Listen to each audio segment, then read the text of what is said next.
Yun, Friday morning, 9 o'clock. Ayan, evaporator ng Hyundai Elantra 2013. Change evaporator. Ayan, check leaking.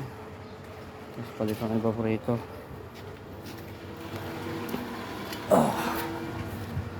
Evaporator ng Elantra, may leak siya.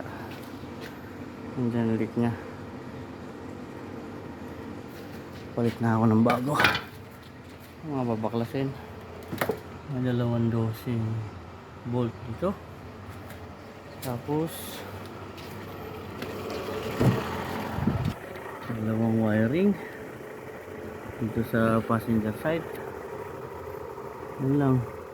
Tapos dito mula isa, ay screw lang siya dyan sa 2, 5,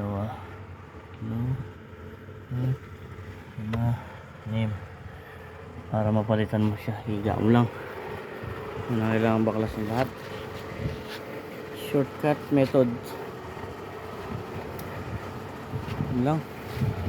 Tapos sa passenger, sa driver side, tatanggalin lang. Yan, steering. Higa mo lang yung steering. Tapos sa 2-3 wire sa dashboard. Tapos 3 sa fuse box. Andiyan lang siya. Ingatan mo lang. Yun lang. Tapos konting accessory sa harap. Yung center console. Yun lang naman. That's how it goes. Sabi nga, babu. Init. Grabe.